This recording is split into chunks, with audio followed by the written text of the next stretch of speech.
really helps. Alcohol. Yeah, I find that also. Yeah. I tried that with my museum. It's like the sugar spike that was getting in my body.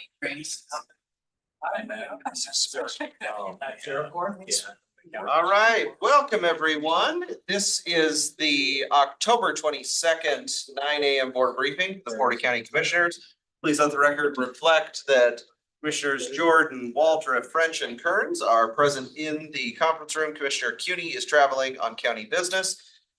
We are gonna first start with Prosecutor Larry Haskell, and he wanted to introduce us to a new member of his team. Yes, thank you very much, Mr. Chair, Commissioner Chair. This is Matt Folsom. His first day actually with us was yesterday. But he's coming over from the city with an absolutely impeccable record over there. I think that he will be a great asset for the county. Very experienced, knows the civil side, has had a good bit of supervisory experience in his history as well. And it's a very timely move, at least for us it is. I'm not sure how the city feels about it exactly, but we're very happy to have him, and I'm gonna let him tell you a little bit about his background and answer at least any preliminary questions the board members may have for him. Yeah, thank you so much, Larry. Happy to answer any questions that you guys have. I've been an attorney for just about 20 years now. Half of that was on the criminal side, half of that was civil. Larry and Preston tried to get me over here a number of times, and they finally made me an offer where I felt like the imprint we can have on the community is just a really exciting opportunity. The work that the board does touches the lives of every citizen of Spokane. We have the opportunity through the legal services that we provide you to make the community safer, healthier, more prosperous. And that was something that I was really passionate about.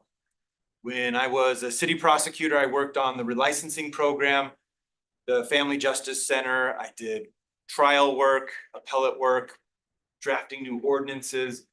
I was recruited out of that position to go over to the civil side and basically build the civil enforcement unit from the ground up. So we drafted policy, procedure, everything nuts and bolts for all things nuisance abatement, asset seizure, and forfeiture. One of the things I'm most proud about is through our work, the city of Spokane was the first city in Washington to return abandoned blight to productive use using receivership. So I've got a fair amount of experience in public records, backup legal advisor for law enforcement, nuisance abatement, asset forfeiture, licensing. And this is a project I'm excited about. I think the first order of operations for me is to meet everybody, meet my team, but really create an environment in our office that can recruit talented attorneys in and then retain those attorneys. Because I would love to have a legal team with deep institutional knowledge for every subject matter so we can provide better services for you. That's my little. Mr. French. So a couple things. Would you prefer us to call you Matt or what we called the previous attorney? No, I'm just just kidding. I'll answer to anything. Matt's great. No, well, and your experience in abatement is going to be really critical, I think, especially for Commissioner Kearns and myself and Commissioner Cooney, because we are trying to replicate what the city does with regard to nuisance abatement and stuff. We've got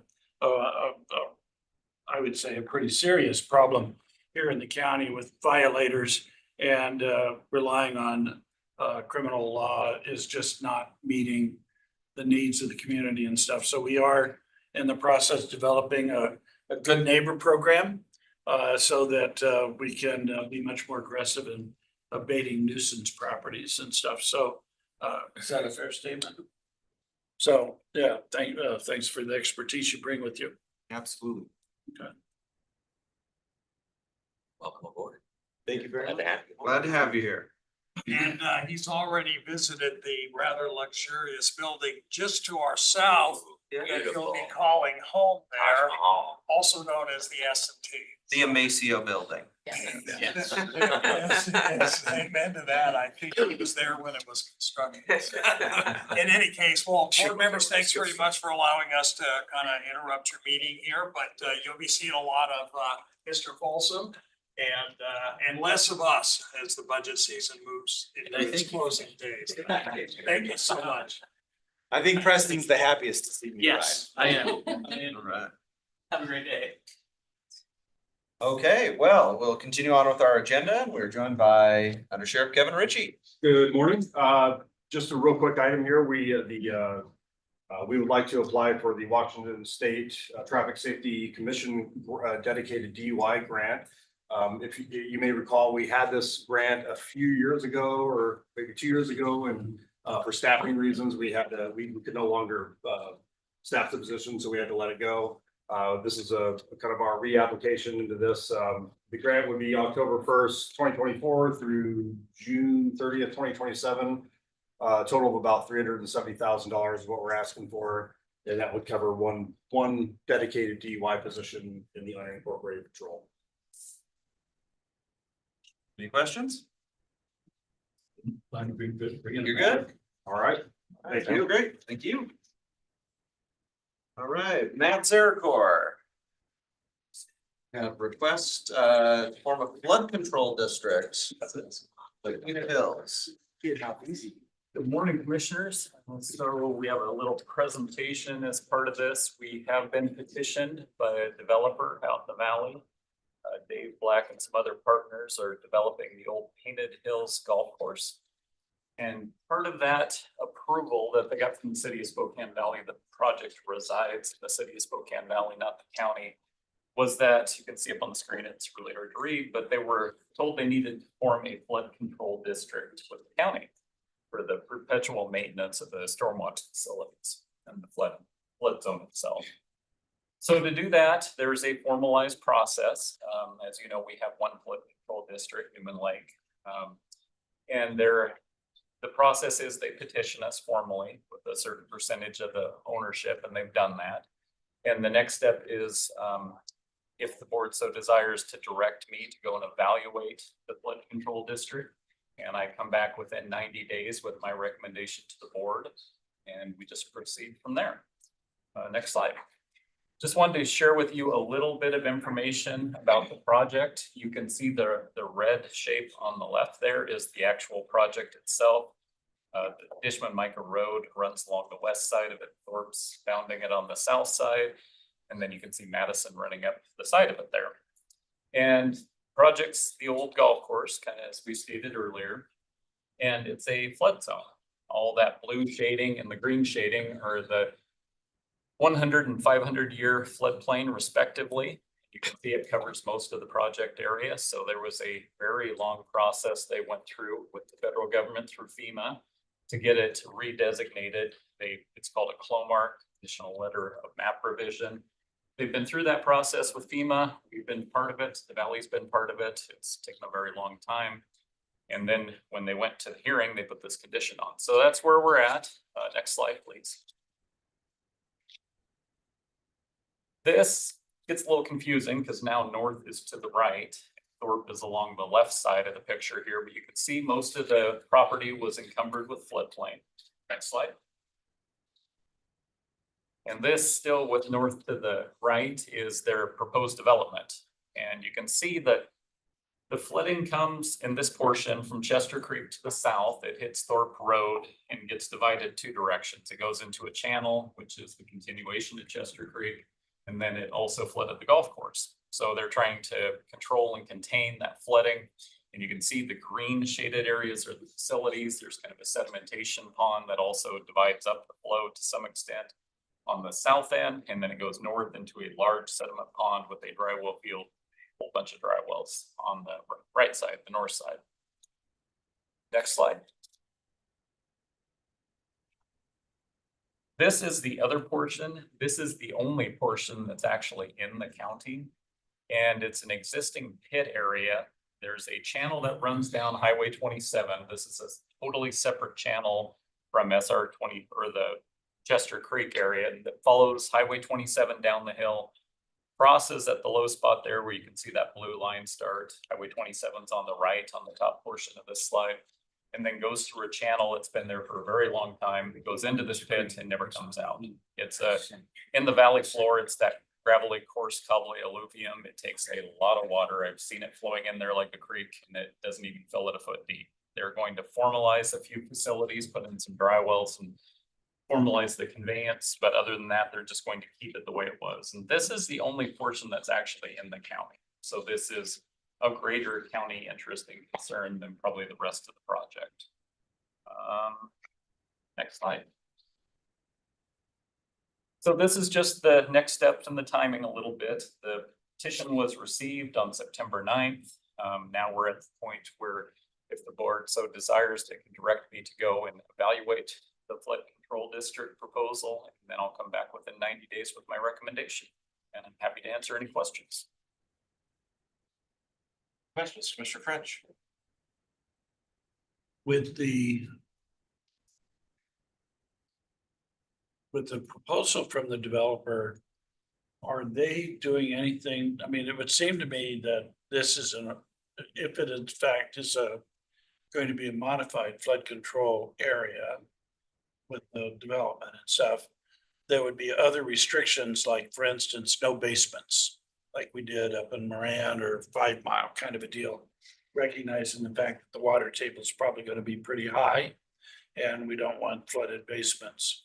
Is that something, is that a consideration that you would consider putting on this development if in fact it was to go forward? You know, the project itself's in the city of Spokane Valley, so they would be the ones asking for and implementing conditions like that. It would certainly be reasonable. You and I share our time on the West Plains where we've had a lot of basement issues, and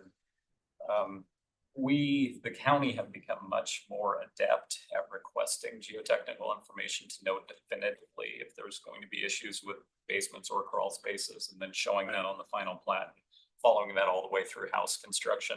I believe the valley will do something very similar. I think they'll be looking for that confidence that subsurface areas aren't going to be inundated with water. So if we were to consider doing a flood control district here, would it be something similar to Newman Lake? Yeah, the actual formation and the management of it is all pretty lined out in state law. So it has its own budget. It's a very large tool for what we're talking about doing here. One of my bigger challenges is the vast majority of the facilities reside in the city of Spokane Valley. So they're much more, we would be in the middle between the valley's concerns for long-term maintenance and care and the HOA or whatever the governing body would be. So it's a challenging place to be. That'll be part of our recommendations back. You know, the facilities that will stay in the county are much more limited in scope and nature and risk. So it'll be an interesting challenge. You know, I'll come back with a formalized recommendation. It'll include all those concepts. Last question. Yeah, go for it. If we decide that we do not want to create another flood control district, does the developer have other ways to deal with it other than creating a flood control district? You know, the challenge I see is the condition placed on the project was so explicitly written that there doesn't appear to be a lot of wiggle room. And I don't know what the legal path going forward would be after they can't comply with a condition like that if we were to recommend a flood control district. But obviously, there's always a legal path for challenges like that. I mean, Process. Oh, you could start a new plat. You could vacate your old plat and start again, but you know, you would have to have some idea that you might get different conditioning the second time. So I can't speak for the valley. I don't know how they would react to that, but it's, you know, Jim's here, you know, Jim and Matt might have other ideas, but it'll be a challenge for them because of the way they wrote that condition. yeah, I mean, I'm having real heartburn with the idea that an unelected hearing examiner in another jurisdiction can impose a requirement on the county. And that yeah, I'm just having a lot of trouble with that whole. You open up that can of worms and how many other jurisdictions are gonna start loading on to the county with responsibilities that, really should be the cities and not ours. So I really am struggling with that part of it. And are we opening up Pandora's box for nothing but heartache? Guys, Matt, are you asking us to direct you to do the further investigation, or are you asking us if we are even interested in forming a flood control? I think it feels to me like it would be appropriate to follow through the process from a legal standpoint at a minimum and direct me to go do the evaluation. I'll come back with the evaluation and just go through the process. It doesn't, in my mind, hurt anything, and it kind of shines light on all the considerations and allows you to make a more informed decision. Okay. All right. Any additional questions? I might have missed this in the beginning, but does the valley, if there was an interest to create a district that the valley had to sign on it, or agree to it or something that sits in there, already in their jurisdiction? I don't know that. I don't believe I've ever read any language that says they need to, but it would be odd not to be part of the conversation when it's in their jurisdiction. We'll wait and hear back from you. And so will this be queued up on a future consent agenda then? Yeah, once we have our formal recommendation, we'll come back to you with that Sounds, decision. We'll make sure to allow time for a significant briefing and questions. Mr. Vice Chair, my understanding was there was going to be a formal action by the board acknowledging the petition, then forwarding it to you for your recommendation within the 90-day window. Is that on today's agenda? I don't recall. I don't believe it is. I think we want to have this briefing first. I think Matt Koza may have drafted He something did. to that effect. Mr. Koza drafted a resolution and it will be on the board's agenda. I would assume next week or when we get it on there. Gina says next Tuesday. Thank you.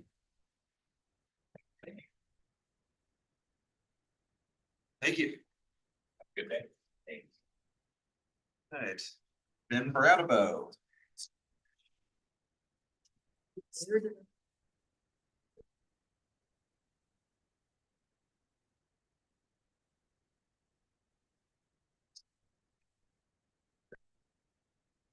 Morning, Commissioners.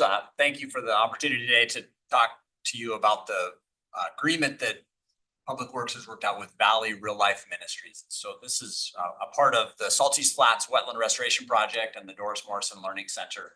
And there's a figure on the screen, and this is a plan drawing from Valley Real Life. And really what it is it's Valley Real Life on the west side, their campus, and then with existing access from Barker Road. And then on the east side is the county's access to the Doris Morrison Learning Center from Henry Road. And what you see inside the dotted line is the actual extension of the county's Doris Morrison Learning Center driveway onto Valley Real Life. And so this is to formalize that agreement for cost share of the county's portion of the driveway that we built, and then a maintenance and shared use of that.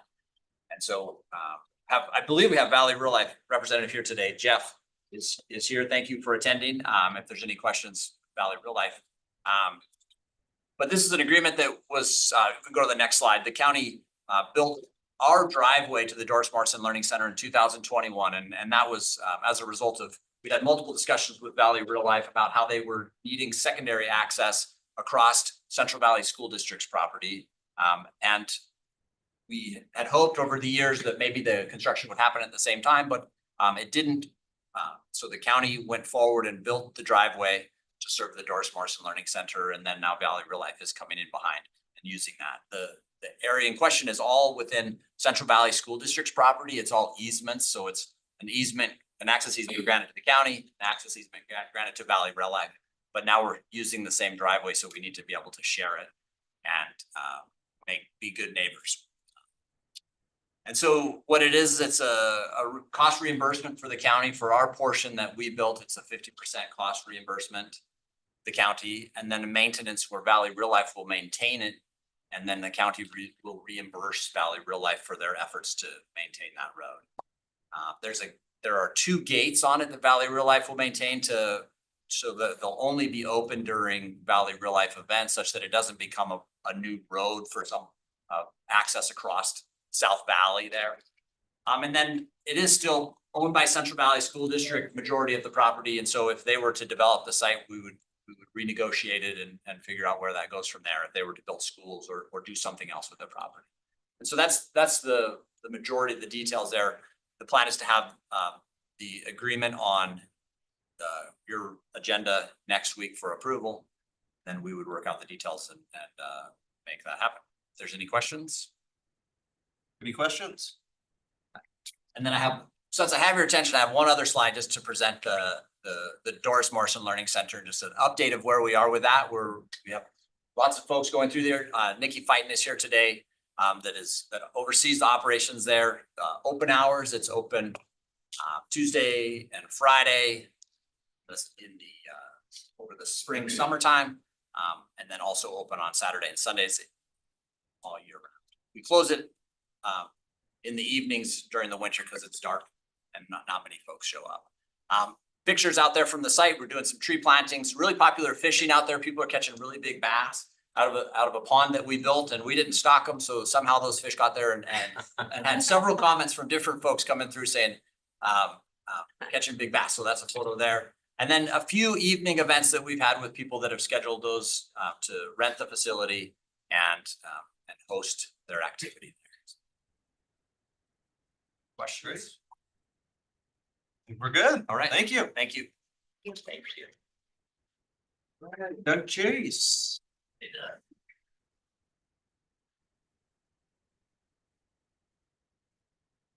Golf course agreements. Okay, good morning.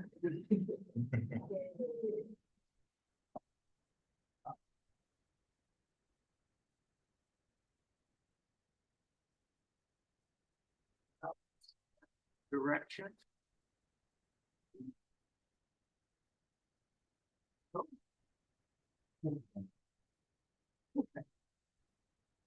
Certainly have the usual good morning board, Doug Chase, Park Rec and Golf. Today we're in the golf hat.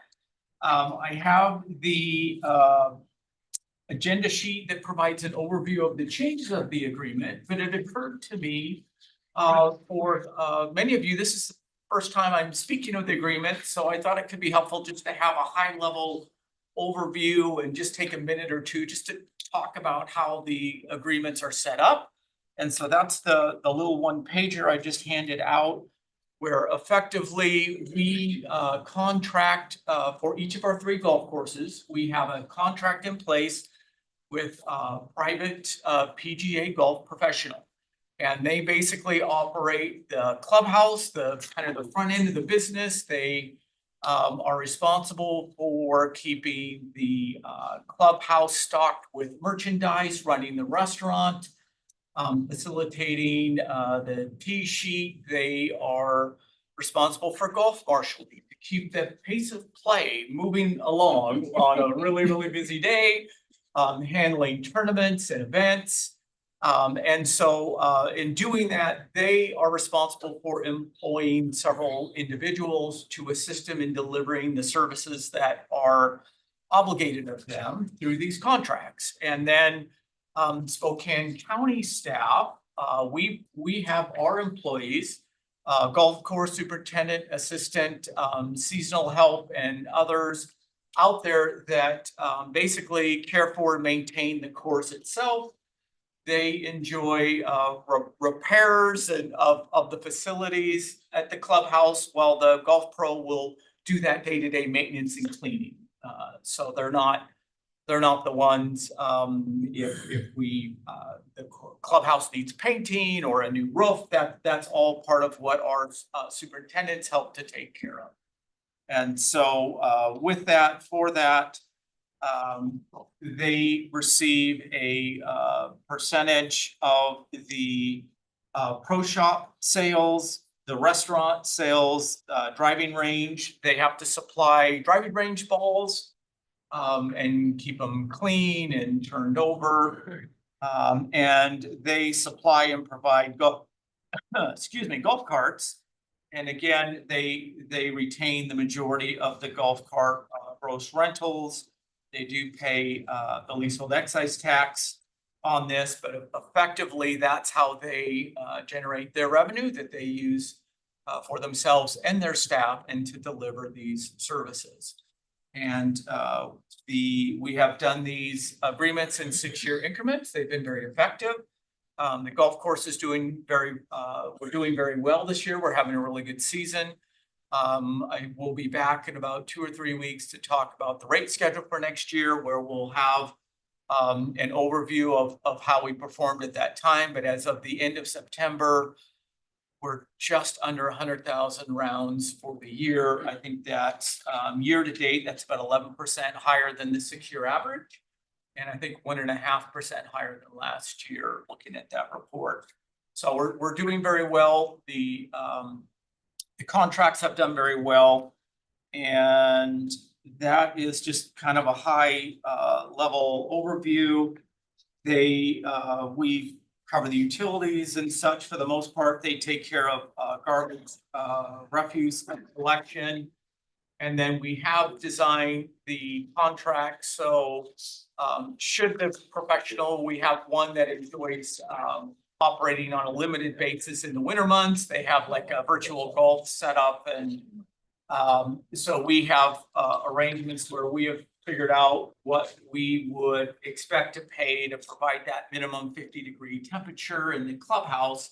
And so that's one of the items that's been updated.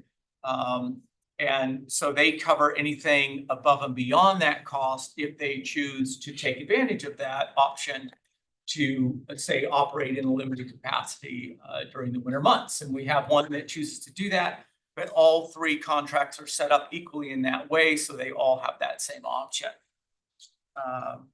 So with that, we really primary adjustments, we've really focused on some minor adjustments in language. Since the last time around, our Latah Creek Golf Course was formerly Hangman Valley.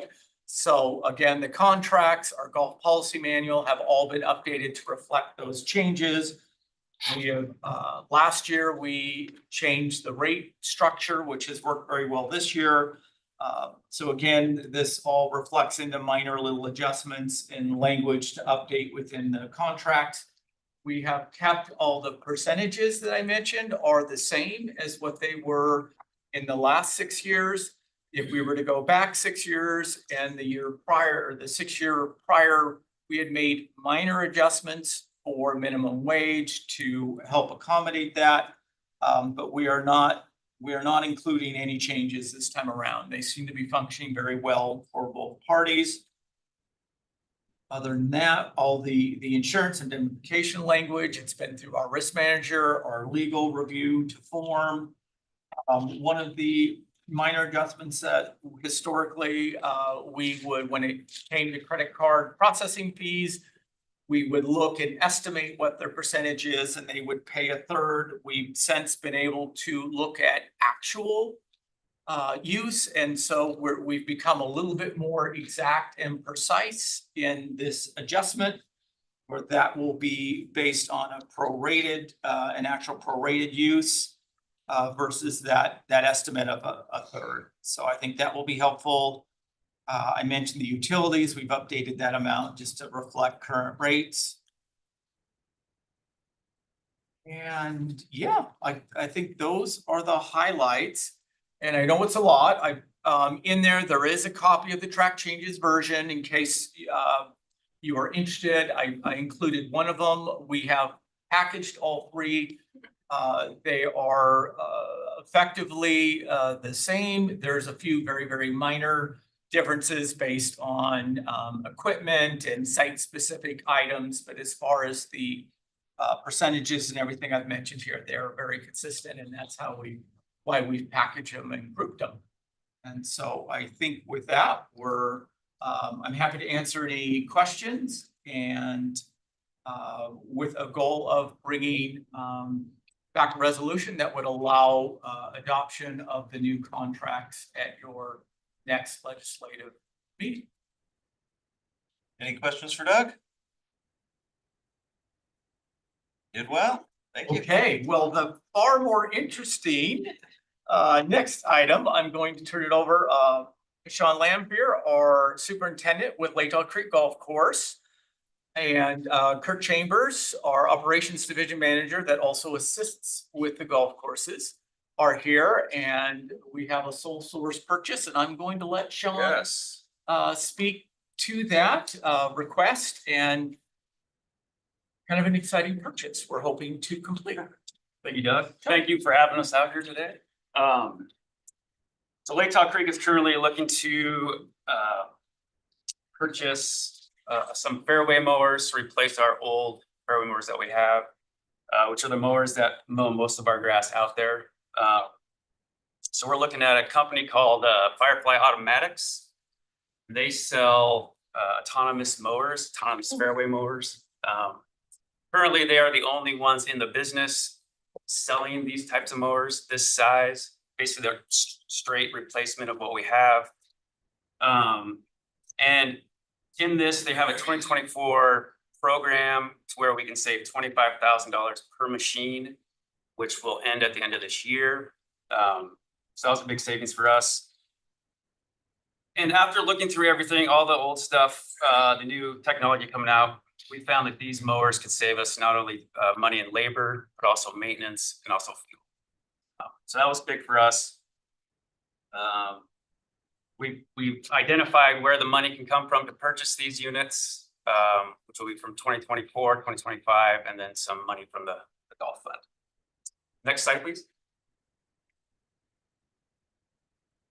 Here's kind of an overview of what these machines look like and what they can do.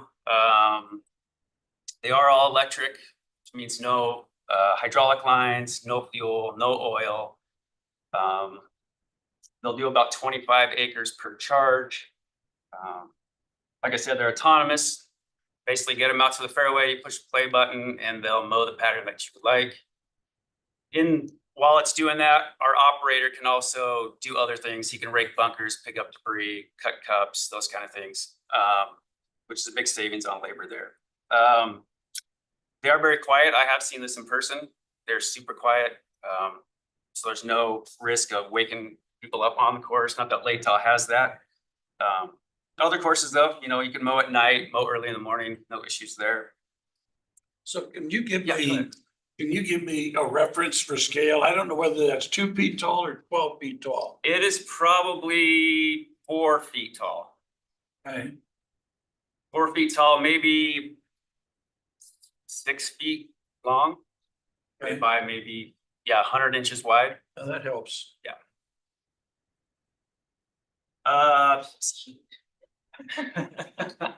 They are really cool. They're really cool to see.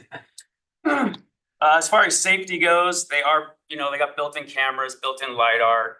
They will alert the operator if something's in the way up to 60 feet, and then they will stop in front of it as they get closer. Let the operator know, hey, something's going on, come fix it or whatnot. And then they have built-in software. They're continuously working on this software, updating it, updating what it can do. Built for the future. This is not what it can do now. It'll do a lot more in the future. Next slide, please. So this slide talks about our long-term savings. Currently, we have 3 operators that mow our fairways versus the 1 operator that can operate both of these machines. We figure we roughly save maybe 18 man hours per week in these machines. And like I said, the operator can do other tasks while they're doing that, making us more efficient. Like electricity costs, we predict will be about half of the fuel costs that we spend each year on these. They just run off a 24 or 240 volt 15 amp breaker. Scheduled maintenance costs will be reduced. Currently,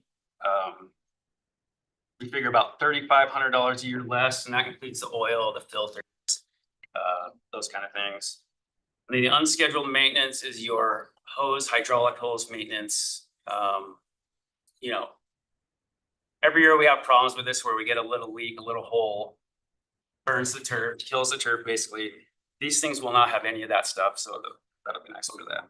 aesthetic wise anyway. Next slide, please. And this is just kind of a summary, our projected savings, fuel, labor, maintenance, we're looking at around 8,700 a year versus your traditional units. And staffing, 1 operator versus 3. Being that they are fully electric, they will, 0 emissions, 0 pollution, which is great. They're precise mowers, so they take away the scalping. Again, aesthetically, it's not a huge deal, but it is nice not to have burned up turf.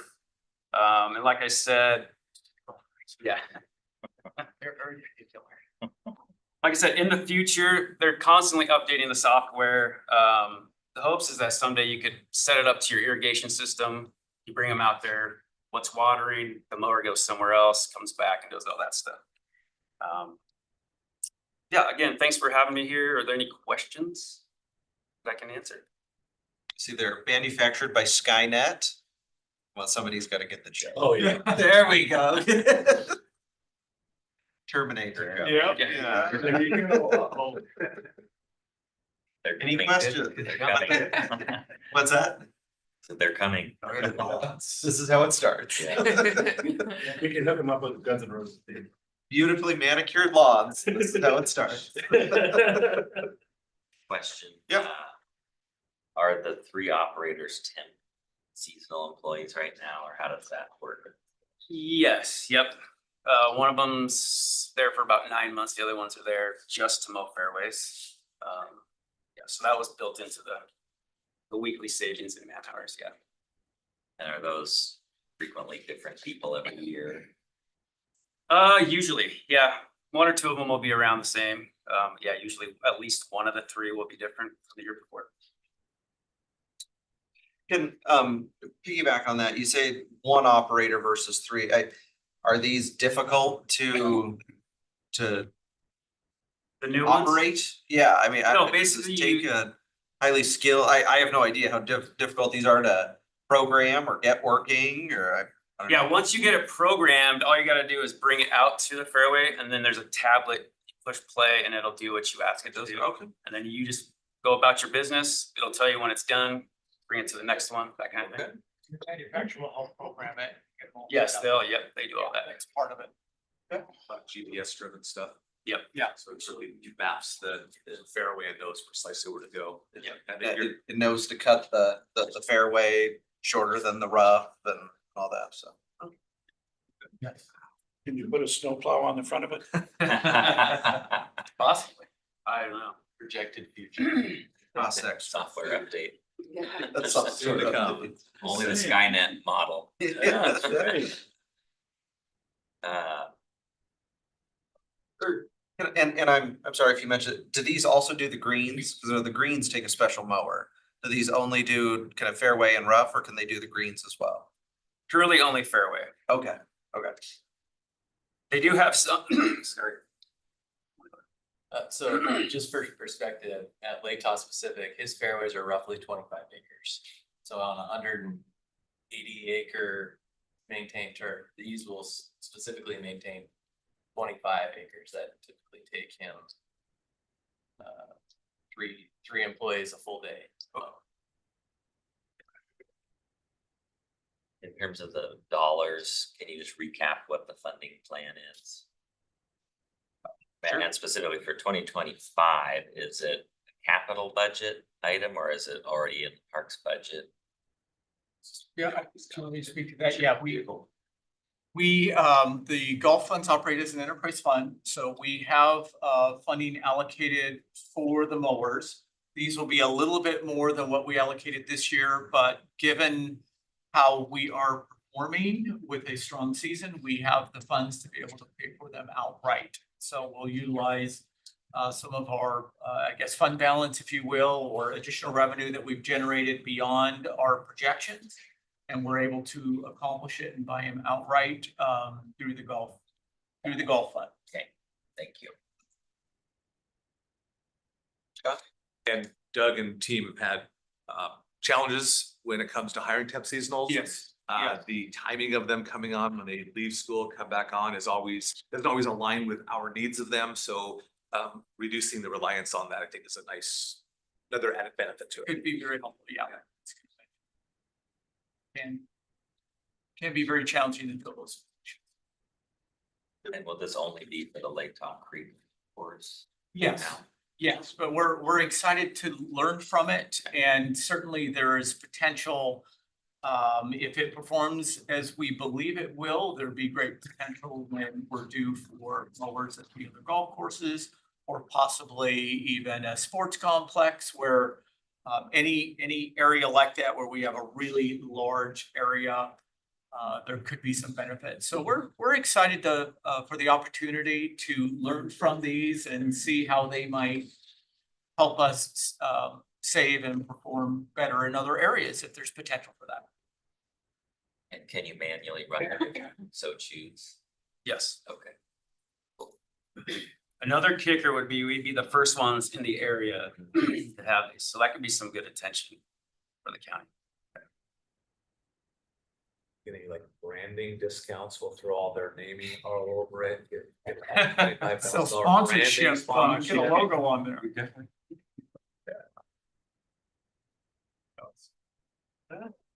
All right, well, Well, I don't want to lead that idea because we. Zamboni at the PFD. that's Well, great. but SIA has bought robotic floor cleaners that, they use instead of manpower and stuff. But we've put names for each one of the robots, kind of a deal. So you can, the public can identify it as opposed to just a number. But it also is something, you decorate it up and make it something fun for the kids. I don't imagine we're gonna have a lot of kids on the golf course, but there might be an opportunity to do something that's kind of fun for the, branding for each one of the golf courses or something. So anyway, thought I'd throw that out there. Yeah, we'll have to look at that. And see LED lights going. Yes. Very good. And I guess, Go do you have ahead. another one? Well, I was just wondering, can you also, is there an attachment you can put on these to pick up the golf balls from the driving range? Not specifically this company, but there is a company that does that, yes. Okay. Thinking of everything. Yeah, well, two of our driving ranges, you would need a boat. You would need a But boat, yeah. Liberty Lake, they could eventually could be a really good bet. Something like that. Yeah, it's kind of exciting. So we're really pleased.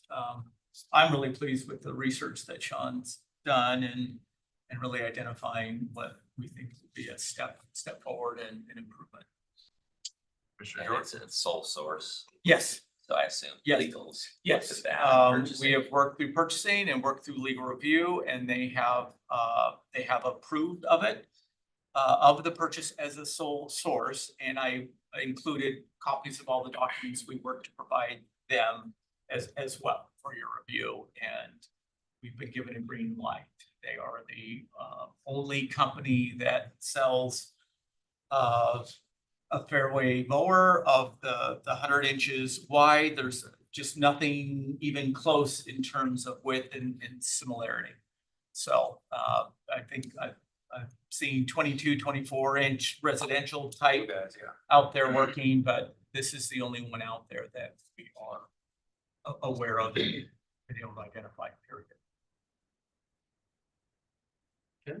Okay. Thank you very much. Yeah, thank you very much. Appreciate it.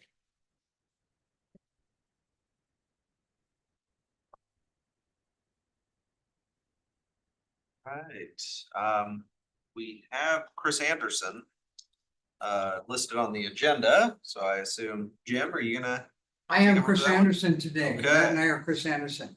talk about the open public forum rules of conduct? Board members, may I ask you to go to your agenda information that Gina sent out?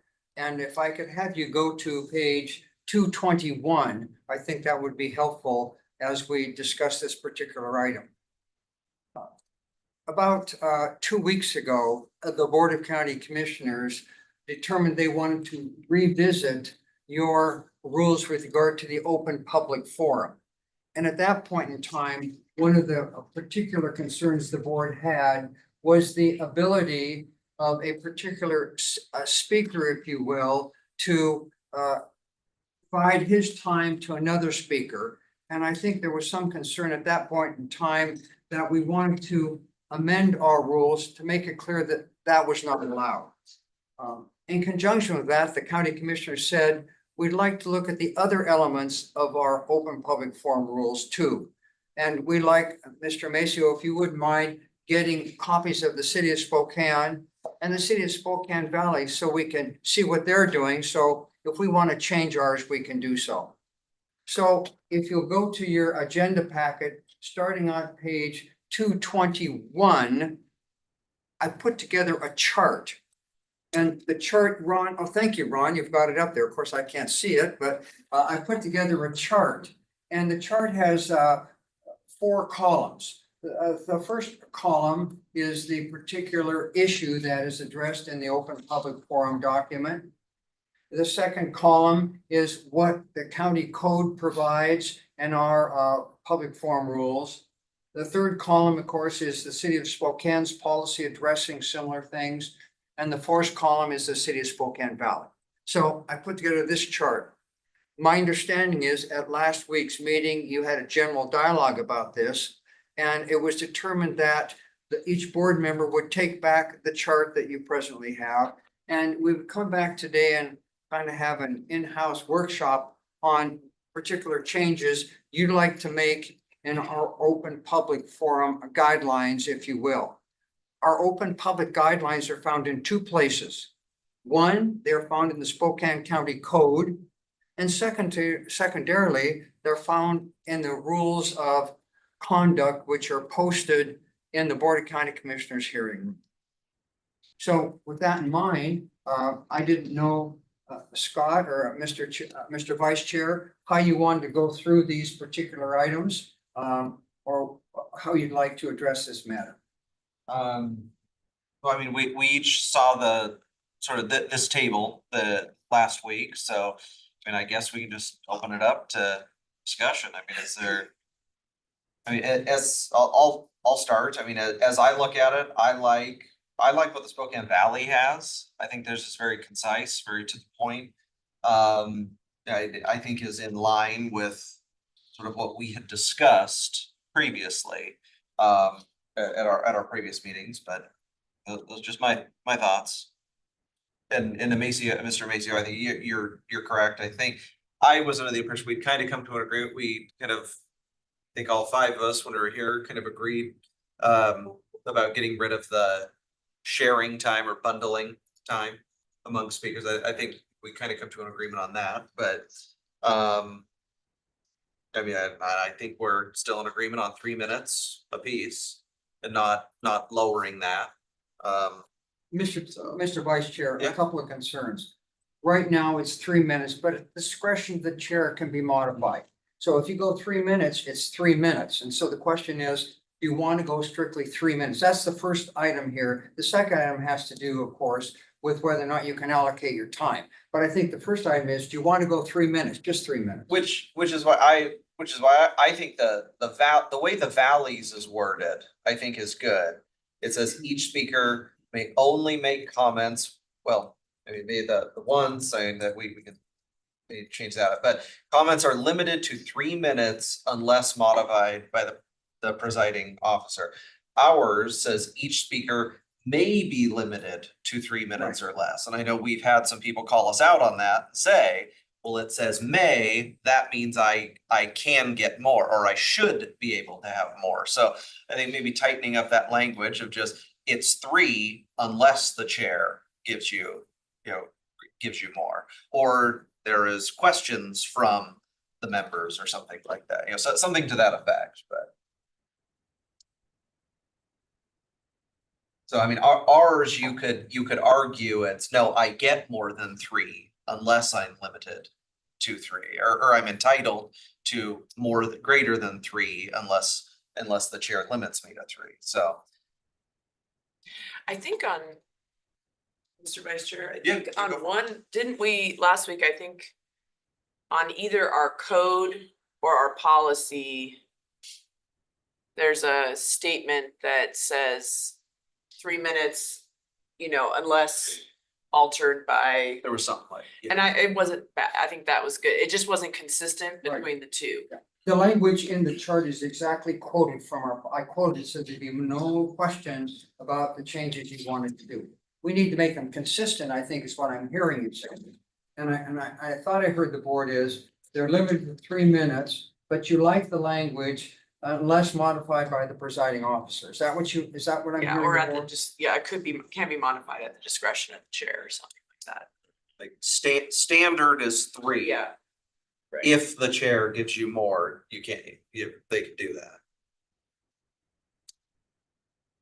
Yeah, the code and the rule that we have are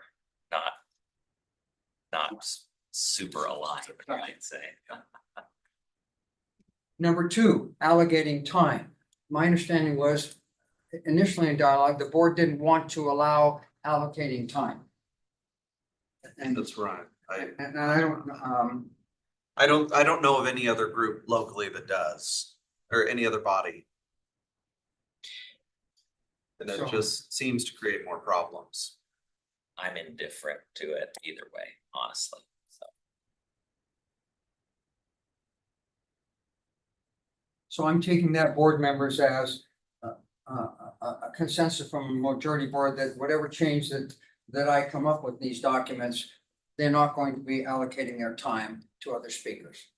Just generally speaking, recognizing that Commissioner Jordan, you know, either way, okay.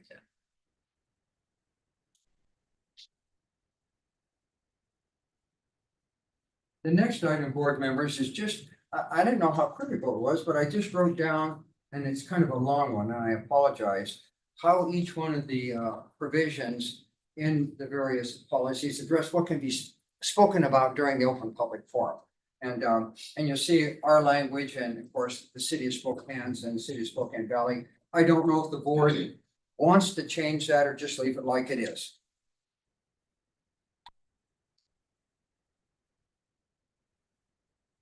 And Can as, I pause before we go on to that, on the time issue? There's been a couple instances where we've had kind of like a dignitary come speak to us, like Whitworth University, I think, came, or the UW president. And that's not, maybe they're there in the public forum, but they're not there to kind of necessarily advocate on a particular issue. How do we handle that if we wanted to allow someone to go beyond the 3 for? If I remember when they were there, weren't they there because we were doing a proclamation? I think Could've so. So I, yeah. we let them come and speak after we passed a Right. proclamation. Okay, I don't think it was a part of or open. just a general. I can't think of a time where we've had somebody Right, in a situation like that come and speak and participate in open public Right. forum. I think it was usually related to an action we were taking, a proclamation or something like that. okay, that makes sense. Well, there was a time when Mark Richard was here and he on behalf of the board went over and provided testimony to the city council and they shut him down. They shut him down at 3 minutes. And he was so irate that he ended up coming back and we ended up doing something that said, you know, nobody, you can be the king, the president, or nobody else gets more than 3 minutes. But it was because it was a reaction to how they treated Mark Richard. So, you know, the legacy lives on, I guess. Out of, Tit for out tat. of- out of respect for Mark and his legacy, we'll keep it at that. But that's the history behind some of that reaction. I suppose if we wanted to, we could just set an item on an agenda, right? Right. They could come just present. Yeah, and the chair can always, Well, unless they're talking Recognize about an anybody. item, but let's say we got a public hearing and they want to testify on a hearing and we allow more time for them, but we don't allow any time, Oh. more time for anybody else in the public, we'll get crucified. So, yeah, if it's gonna be a rule for one, it's gotta be a rule for all. And remember, there's always a way to extend, is if we do have questions. Yeah, or, you know, you can provide your comments in written form. I mean, that goes in the record just as well as anything else. But we can have a separate, around our public hearings. We have a separate, don't we have a separate, kind of rule structure around our public hearings versus the, limited public forum? Public hearings, of course, you're able to speak consistent with the notice of public hearing, which means anyone can speak, but we also have in those that you're limited to 3 minutes Right, per speaker. Yeah. And those are treated differently, separate and apart from the open public forum. board Right, members. that's what I- Yes, yeah. yes, correct. So I don't know if we need to look at those rules as well separately and just make sure Right, we take another look at those too. But we're just talking about the limited public forum right now, right? exactly right, correct. So I'm, number 3, let me pose this question. Mr. Vice Chair, has the board had any issues with regard to what people can speak about? I hate to change something if we haven't had an issue. And if you look at this, page 2 of 4, board members, please.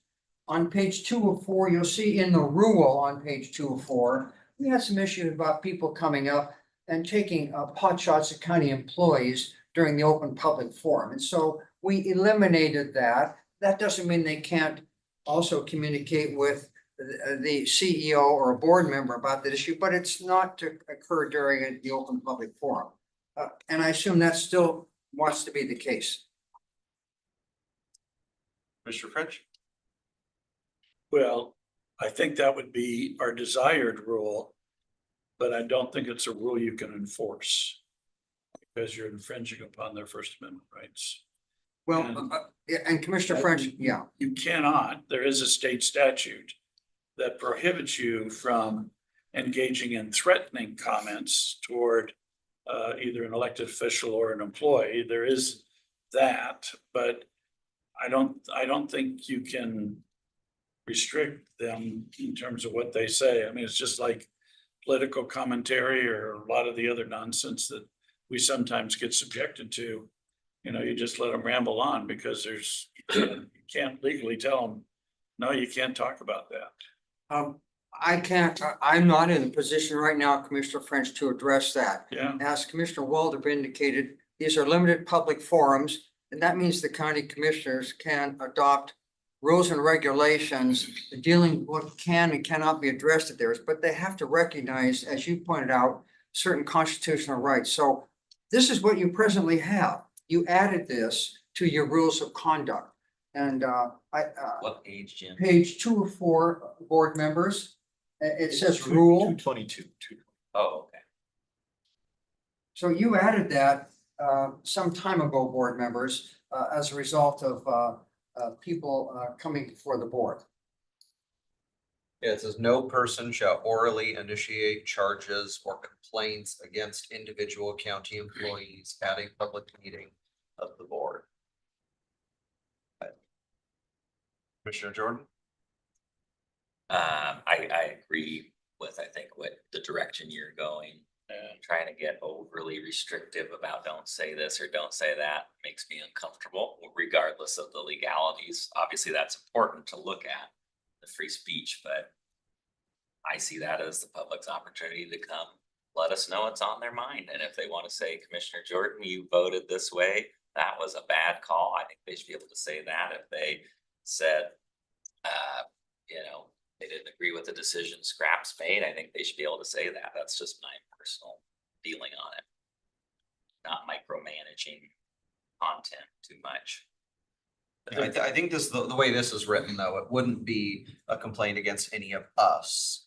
Because I don't think we're technically legally employees. Yeah, This you're would be speaking of- our actual employees, Right. not elected officials. Well, if they said, XYZ snowplow person knocked over my mailbox, they should be able to say that, in my Yeah. opinion. That's just how I feel about it. Scott? I just have a different perspective. I think having citizens coming in and saying, this department did this wrong, I disagree, and I'd like it changed. Totally fair. They're addressing the board, they're sharing their concerns. Naming individual employees with not always factual information, it leaves a chilling effect on our employees. And while I know we can't legally restrict them, I don't think it's hard, it hurts to have a reminder to say, hey, we're asking that you would address the board, not specific employees. It's my personal opinion, just with how I've seen some of these play out in the past. We haven't had that in quite some time, but 2 years ago, we did have a number of employees that got named directly, and it's my preference would be that they speak to the issue of the department or service that we're providing, not an employee. Sure, French? I'm wondering if that phrase could be more consistent with state statute if it read, no person shall orally initiate a complaint or threat against individual county employees at a public meeting. You could actually say a threat against county employees or elected officials, because that's the way the statute reads. We did have a period where people were coming up to the microphone. We were doing an appointment to replace a senator at the time. And we actually had threats made from the dais against commissioners. So now there's a statute that prohibits that, but public wouldn't know that unless we had it somewhere. And I think Commissioner French, I'm not aware of that language, but you're suggesting, Jim, let's use that language here because it's right out of the statute. Right. And it's something you could be criminally charged with, and Right. if I'm hearing you Yeah. correctly. Yeah, and I think I've got the RCW Oh, I in can find office. it, Commissioner French. Yeah, so. Yeah. Does So it I'm include- hearing you say- Does it include the word complaint though, or just threat? I threw the word complaint in because I wanted to broaden the statute. Okay. Hey, at least I admitted it. People Come come in on. and complain about us all the time. The statute actually says threats, but So I'm hearing the board members say with regard to item number 3, matters discussed. We want to leave in there what we've got, but I think Commissioner French has said, Mr. Mesa, where it says rule there, look at the RCW and make the rule consistent with the RCW. I think I'm hearing the board members say that. That's fine. I Okay. think so. Okay. It's like we have agreement on that. Yep. Item number 4, Mr. Vice Chair, total time allocated for open public forum. So, as I indicated, I put what our code says and what the rule says and what the other. So what the chair usually does, my understanding is she determines, pardon me, go I ahead. think that the rule, if you look back, this is what I think we talked about this last week. I think the rule allows at the discretion of the chair, Yeah, which is what we did Yeah. last week. I think there were. which I think is good practice. Because if there's 8 people and it's 16 minutes. Which I think is it's what like- happened last week. And so Mary Fine. just said, you know Yeah. what, we're gonna give it, we'll go a few minutes over. So yeah, I think So I think 15 if you look at minutes. the rule, Okay, it gives Yeah. discretion to the chair. okay, and everyone likes that? What I'd like to do is I'd like to combine the Oh. code and the rules, so they're all Right, right, one. right. No, I think like 15 minutes is the general. But I mean, I'm okay with it being longer. I think we talked about that last week, but if it's 15 minutes and then can be adjusted at the discretion of the chair, then it's fine. Adjusted up. Yes. Yep. Yeah, I would, so. okay, Go board ahead. members? wait a minute, we're not done yet. We talked about it last week and I'd be fine with making the default longer, but as long as that discretion discretion with exists the for the chair. chair, and that seems to be what will be done. If it's reasonable based on the time, then that's fine too. Fine. The next Sorry. item, Oh, no, hang on. pardon, Mr. French? Throw a different idea here. So if you make the time limit at the discretion of the chair, then you also make the target this chair. And so I'm wondering if it might be a better idea to say at discretion of the majority of the board. And then we as 3 people say we can extend the time, you extend the time. But then it's a board action. It's not the chair taking all the hits on behalf of the board, kind of a deal. I just worry about trying to set up the chair to be the target as opposed to what they're really, I mean, the chair's job is to run the meeting, but you at some point have to adhere to some rules and just offer that up for your consideration. Robert's Rules of Order, which we've adopted, would give you the flexibility to do what Commissioner French just said, if you want to delegate that from the chair to a majority, to a vote of the board members present. Yes, you can do that under Robert's Rules of Order, which we've adopted as our parliamentary procedures at the present time. It looks like the city has done that. They've said, okay, well, if the majority of the council wants to give more time, maybe that's to take the pressure off the chair for having to Yeah. be Arbitrator. yes. Yeah. I mean, I think that's kind of what we're doing in practice where our chair kind of says, hey, is it all right? Like, do you have any issues with this? I mean, she doesn't have to, but she does.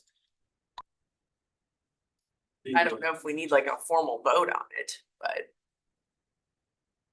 Well, if you provide I the guess we board's could. majority, you will have to have a formal vote then, won't we? Would that be considered a vote or an action that would then require us to open it up for testimony? I mean, under the new, I'm just wondering, I mean, cause now we're getting it, where it's like, okay, I move that we extend the time. It's like, okay, well now let's open it up for public hearing on, or is this more of an operational thing Well, that wouldn't require us to open it up? Generally speaking, the opening up is items on the agenda which has been published that you want to add to and take formal action on. Arguably, I don't think we've ever, when you made a motion, we're all making all sorts of motions that we don't say, do you want to comment on that motion? Well, no, we do. I mean, in here, like if there's not, like in one of our morning meetings, if one of us makes a motion, we do open it up and say, is there anybody online that would like to testify? That is correct, but those are items that are not actually on the agenda. Remember, Correct. for the agenda items, you got to split something in writing. You don't get to comment on, so your Would point it- is well taken. But yeah, because what extending our public forum wouldn't necessarily be on the agenda as an action item either. I don't know the answer to that question, which was a good question. How about, instead of, saying, by a vote of the majority of the board, just say, by consensus of the board. And then she can look around and She if can someone look doesn't around and say, raise- anybody object, and no one shakes their head, That's good. we go on. How about that? If that, So I would will it add be- that language. That way you're not taking a like it vote. works. So you're just saying it would be at the discretion of the chair or by consensus of the board? Is that what you're suggesting? I was saying just by concession of the, consensus of the board. So the chair So would that you look to take the chair out of the target. What I'm trying to do is take the chair out of the bullseye. So the chair would say, I'm going to extend this for 20 minutes unless I hear something from the Board of County Commissioners right now, Unless something. anybody objects. Well, my only concern about that would be you could have a situation where 4 members want to extend, but 1 objects, and then we can't extend, right? If it takes a unanimous consent to do that, in theory, someone could say, nope, shut it down and. But consensus is not unanimous. Consensus is a majority. I think, Commissioner, I haven't looked at this issue for a long time, where the word consensus is a term of art, and it usually, it just usually means there's no one that really objects strenuously. There you go, strenuously. Well, I think that's what it says. I remember I've looked at this some time ago. Consensus, a general agreement, Man, according to the Googles. You may want Mary's input on this particular piece, because she's the current chair and might have a feeling about it too, so. Well, and there's a difference between how the city has it organized in the county. The city's got it blocked by individual slots versus ours, which is a block of time. And those individual slots are already managed by what we limit.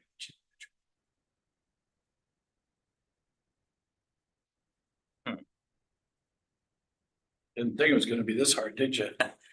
Not to insist on any one way, but if the default time was longer. Right. It does protect the chair a little bit because then that decision to extend doesn't become an issue until you get a little further down the road, so. Just a thought too. If it was a half hour was the default up to a half hour, then takes quite a few speakers to even raise the question for the chair or whoever. So, just, Well, I guess my question is, has it been an issue, Commissioner Frank? I don't know the answer to this. Well, I will go back to the health board. And they were willing to take testimony on fluoridation. And we would sit there for an hour. Listening to you remember, right? Yes. Am I exaggerating? For an hour. No. And stuff, and so, that's what you set yourself up for, and so, again. Just because somebody doesn't have time on the mic, does not mean that they don't have the ability to submit comments. So, and do we take comments becomes part of the record, that's already, but, yeah. I think the fault with that SRHD was not having a time limit. And even the city has a time limit, Well, they do now, yeah. Yeah, or else you can't do the business of you're balancing the limited public forum opportunity with the business of the county. I mean, if you were gonna do unlimited time for testimony, then if you're trying to do the business of the county, you'd put public forum at the end of the meeting. Mr. French, at one time we had. See how many, some time- oh, I know, and then see how many commissioners are still there at the end of the forum. is there any reason why I couldn't say what it says now? Unless extended at the discretion of the chair or majority of the board, then you have kind of two options to extend.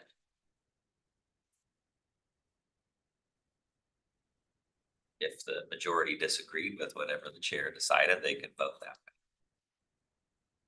way. Maybe that's the way to do it. Or we Yeah. just dump it back on the chair. And I don't think that has to be opened up to, that's just an administrative motion. I don't, I thought through that, Commissioner. I would tend to agree with that. I would draft it the way I just heard Commissioner Jordan indicate, and then I would look into that issue to see if. let's that bring it back and triggers. see what Mary has to say. Okay. Yeah, I think you gain a greater appreciation of the controls when you are in a meeting that's hostile.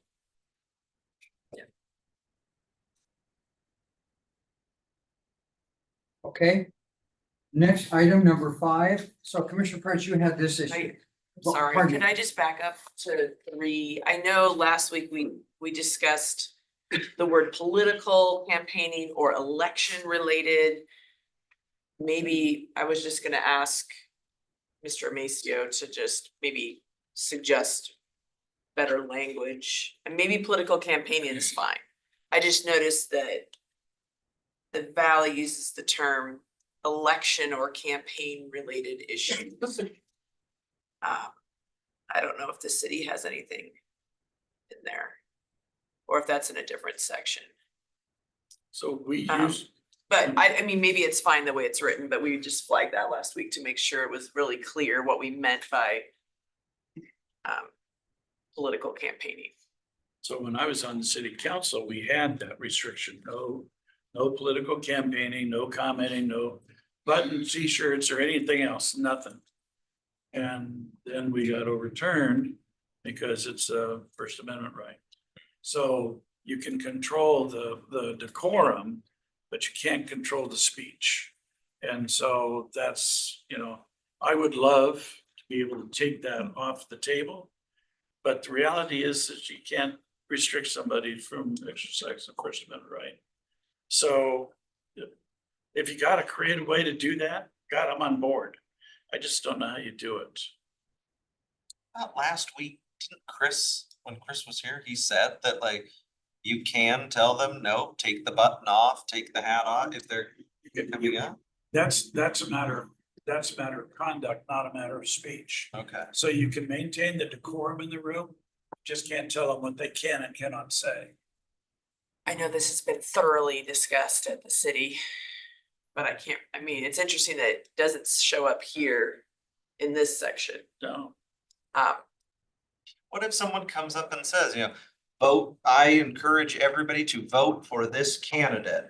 Go to this candidate's website and lays it, I mean, can you literally go up and, donate to this candidate here, vote this way? I mean, is that? I guess I've never seen that happen. And I just assume that's because it's Well, the generally public- accepted that you cannot. The question So- is, under the public disclosure, the state statute, you can't allow public facilities to be used in support over an opposition. But Mr. French has said, listen, Mr. Maceo, when you have an open public forum, that changes a little bit because the open public forum kind of allows you to speak First Amendment rights, which you otherwise don't have. And so I have not looked at the PDC's list of things you can do and you can't do to determine if during a public forum you can actually limit it the way we have. I haven't looked at that. Yeah, because the valley uses interesting language. The council states that it is not the business of the city. Yeah. To have discussion. Yeah. About probable election or campaign related Yeah. issues. And you can, yeah, Yeah. they're not saying, So the PDC does have a Can they couple really stop? different statutes that relate to the use of government Yep, facilities. And, it's too broad to see. it's less part of the regular and normal part of your business. And the problem is the regular and normal part of our business, Commissioner French, is an open public forum. And it's a limited public forum agreeable, so it's difficult. When you look at the PDCs, it does give you an outline. Yeah. Of the use of public facilities, does. so you might wanna I'll check take that. a look at that. Yes. I'll check the PDC on that and see if we need to fine tune that language. I think it's 155B. Okay. Mr. French, item number 5 was your concern. You said, well, Mr. Maceo, what do you do when people at the open public forum exceed the 3 minutes? And so right now, you'll see, we have the music that comes on that reminds people. I don't know, and the city has nothing, but the city of Spokane Valley has quite a list of horribles, if you will, that they do. So I don't know if we've had the problem, board members. I think the way we set it up, it's working pretty good. I hate to fix something if it isn't broken. And so Commissioner French, you raised this issue, and that's why I was interested to see what the city of the Valley did. Well, and I raised it only because, again, a rule without consequence is not a rule. It's a suggestion. And we know that the chair under the Open Public Meetings Act, if it's a disruptive meeting, they have a right, if you will, to take certain actions to require the disruption to stop. And if they don't, they can actually stop the meeting and relocate it in another location. So there's something in the open public meeting law that allows when they get rowdy, but it has nothing to do with an individual speaker necessarily. I'm a speaker at the podium. I apologize. I'm Oh, sorry. no, I was just gonna say, I mean, when we discussed this last week, I mean, I saw it in the valleys and. I mean, if I was chairing the meeting and things really got rowdy, I would go to a recess. And you Say, can do that. The board is gonna recess for 5 or 10 minutes and shut off the cameras. I mean, cause usually when something gets rowdy, that's really the base. If somebody just wants to get rowdy on the camera. If the cameras aren't there, a lot of the meetings don't tend to get rowdy. So, I mean, I would just recess, shut off the cameras. The board is at recess for 5 or 10 minutes. Usually that takes care of the problem. So, So I've got testimony. It's gonna take me 4 minutes to give. And I get to 3 minutes and the buzzer goes off and everything else. And I'm an old guy. My hearing is not all that good. And I'm gonna keep on talking until somebody drags me from the microphone. Because you got no other tool to use. That's what I'm trying to get at. You know, we have not had that happen here lately. But we've had that happen here where they just drone off because they know. Short of turning off the mic, there's nothing you can do. That's all I'm trying to address. Do I hear any consensus from the board on this issue? Leave it like it is at the present time, recognizing the Open Public Meetings Act gives us the right when the room gets rowdy to do exactly what the vice chair indicated. Do you, Commissioner Define- French, do you have Define rowdy. Well, I don't have the Not OPMA. rowdy if you ignore the timetable and you continue to provide testimony. Is that rowdy? I haven't looked, I think this is dealing with the meeting itself. If there's people in the audience present there that are talking loud and yelling from the audience, I think that's what the OPMA intends to address, not what you're talking about, Commissioner French. Yeah, no, what I'm trying to talk about, all I'm trying to say is a rule without enforcement is not a rule.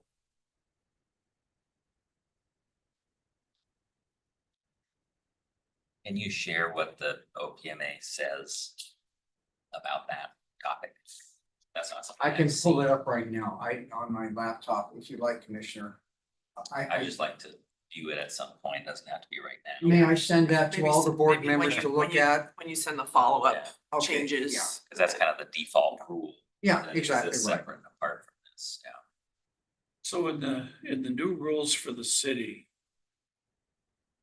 Don't they have, if you, oh no, their restriction is you can only provide testimony once every 30 days. It's not a prohibition because of bad conduct or anything. It's just once every 30 days. I called the city attorney, Mike Piccolo, and what he shared with me, it wasn't quite as crisp as I'd like, Commissioner French, Okay. but he said they wanted to do something like that. And they adopted it, but then they got pushed back, so they took it back. Because they had the same, so he indicated that's what they did, so that's the best of my recollection, board members. Yeah. I think one It of says, yeah, it says like Yeah. 20 slots and it's random with preference given to those who has not spoken, but it doesn't prohibit speaking Yeah. within the same. They had a lot of people coming again and again, and so they Right. decided they would try that change, and Commissioner French, it didn't work out the way they wanted, so they Oh, would. no, I'm not surprised. So, I'm not- board- I'm not gonna get hung up on the non-enforcement. All I'm trying to do is forewarn you. I've been here. And, if you don't have the tools to control your meeting, you're not gonna be in control. And they're gonna run right over the top of you.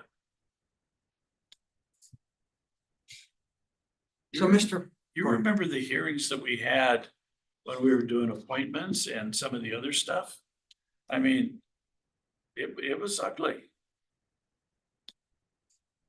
Well, what I will do, Commissioner French, is let me get out to all the board members, the language in the OPMA, so you can kind of look at it a little bit. And then what I will do is, and I don't know, Chris did this, I'll check some other county OPMA issue. I know Chris had a chart that he gave the board some time ago on that. I have not looked at it, board members, and see how they address this issue, Commissioner French, and if so, I'll provide some additional food for thought on that.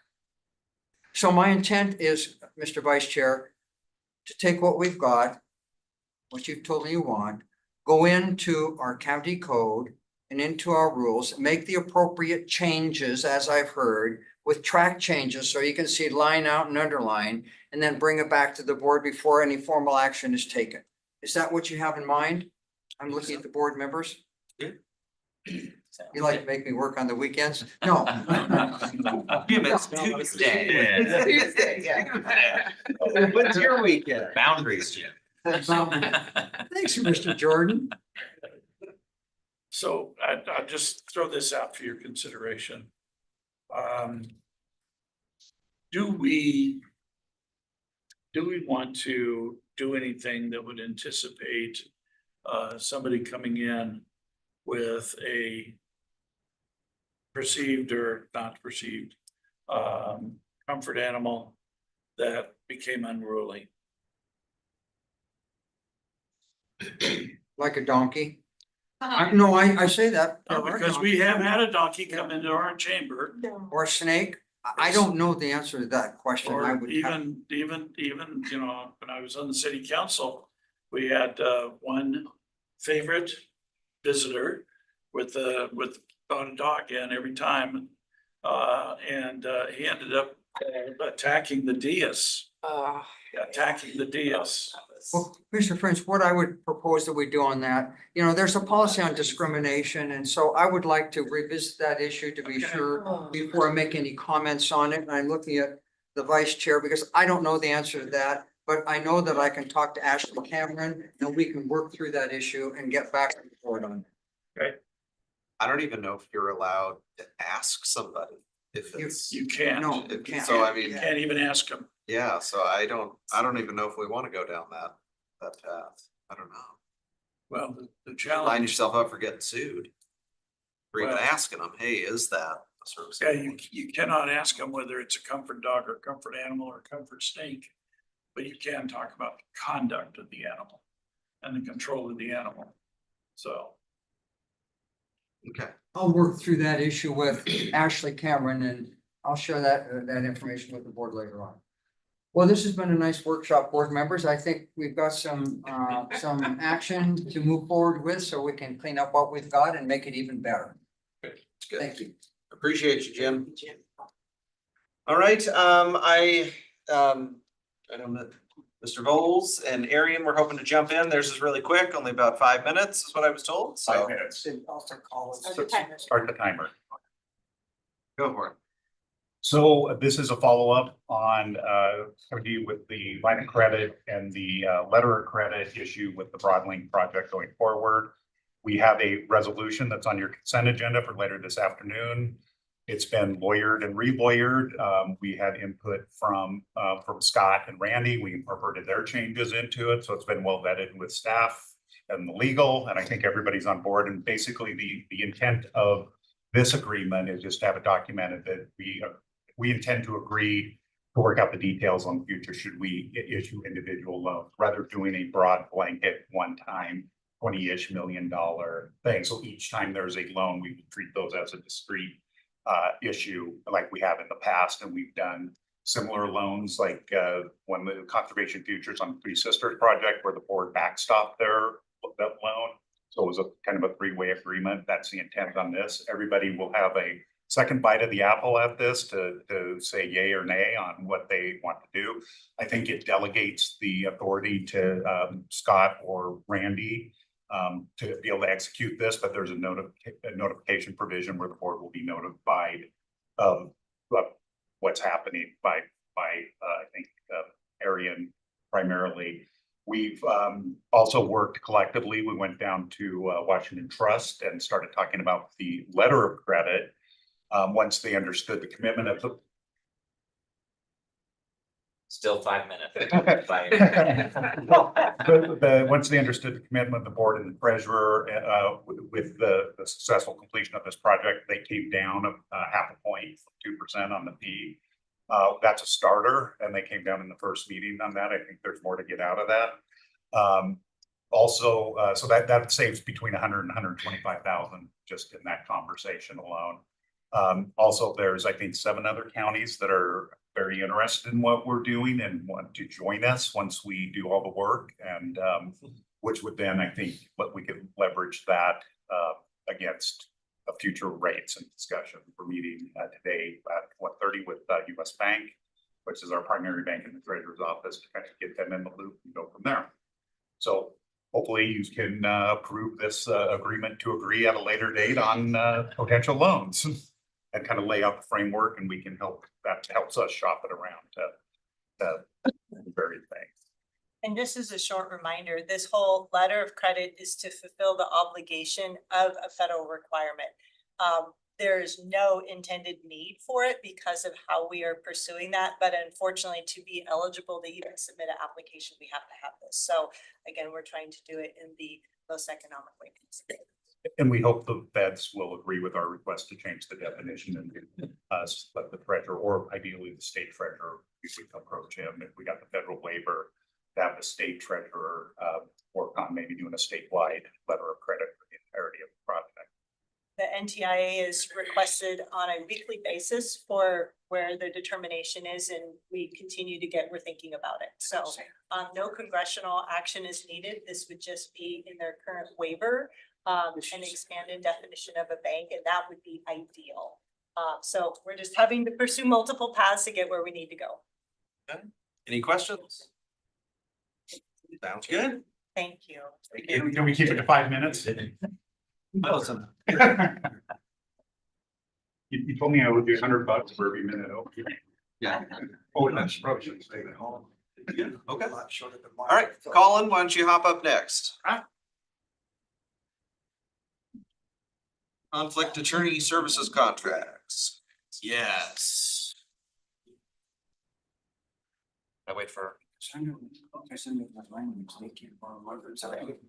think you're good to go. Okay, thanks, Commissioner. Yes, so we are here on private conflict contracts. As this board may remember, I was before you, I want to say 4 or 5 months ago, where we increased the amount for specific private attorneys that we contract with to allow us to pay them a little bit more than the contract would allow in order for us to fulfill our obligation and assign cases for indigent clients. So we have specifically 3 folks today that we want to chat about. One is a resolution I'm asking the board to adopt for Michael Rhodes. The contract allows us to pay up to $40,000 for his services and assignment of cases, including Class A felonies. We're asking to up that to $75,000 via resolution. The other 2 are change orders technically, because we've already adopted a resolution. That was before 5 months ago with Mr. Reed and Northwest Law. We are asking for Mr. Reed and his law firm to be up to $200,000 cap. Currently, he's been paid about $125,000, but we actually have invoices for him for about $40,000. So as this board probably recalls, we only have a few qualified attorneys to take Class A felonies. That's really what we're seeing here is these 3 individuals do the heavy lifting. And so the $40,000 cap that's currently in those contracts is not sufficient, which is why I'm here. So I'm asking for the resolution on the Michael Rhodes matter and then to modify the arrangement we have with Mr. Reed, Mr. Myers, and allow those caps to be a little bit higher so that we can not only assign them cases and continue to assign them cases, but to pay for their services. Any questions? Thank you. All right, thanks. That's been 5 minutes. Yeah, that's good. Yeah, Jim, that's how it's done. It's so easy. Okay, okay, back to Mike Sparkler. I hope I didn't have my thing.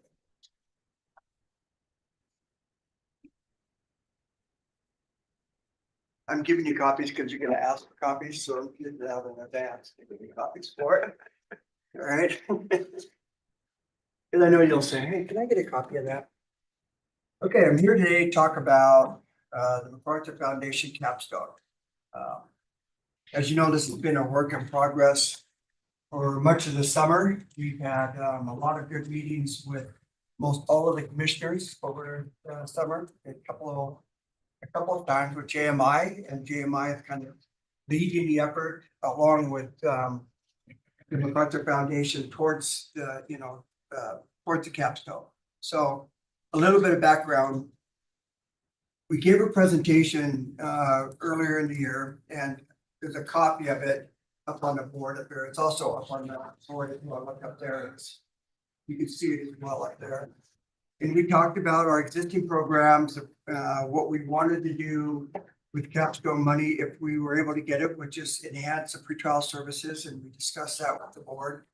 And then also some of the work that we're going to do on collecting the data to kind of, solidify the way that we're tracking the information and giving that information back to the MacArthur Foundation. A lot of this is generated on ideas and thoughts and strategic planning from our core group. And I'm not sure if the board is all familiar with the core group. The core group is not the SRLJC, and it's been confused that way, but it's not the SRLJC. The core group is specific to the MacArthur Foundation.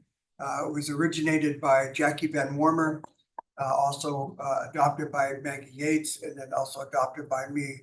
And this is a task group of all the presiding judges, the prosecutors, the public defenders are present for pretrial services there. So the makeup of the group is the key decision makers for those areas that we need to impact.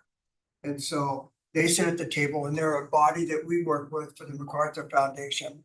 So as we work through this, we're looking at what the strategies are within our limitations for the county, but also for the larger group, the community engagement portion of it, the racial equity, and some of those other challenges that are bigger than, larger than just my office to deal with, and that it takes a group of us to deal with on those portions. So if you look at the slide, like I said, that was the previous presentation we gave, and it talked about the supported release program. It talked about the rideshare program and the bus program. All of these were efforts right here to reduce the FTAs. That's the original intent of them. And some were successful and some were not successful. Some had shown, like the rideshare program, to be successful with the failure to comply rather than the failure to appears. So there was some benefit to all these programs. However, there's going to be some adjustments to them. Due to the proximity of the supported release program, which is offsite, and it required a referral out of the prosecutor's out of the public defender's office to district court. District court would grant them the ability to go to supported release program. It takes part on the back end of it. Now, it was voluntary. They could either go to the supported release or not. It was strictly up to the individual, and there was no consequence for not doing so when they went back to court. So it didn't work as well as it was intended to because of the volunteer nature. That most of them opted out. Some that went in there, they're part of it, but the majority of them that were interviewed at the jail never made their way over to the supported release to take part in the program. On the rideshare program, it was successful on the failure to comply side. It was very good, useful for getting people to their treatment, getting folks to, to see their attorneys and so forth.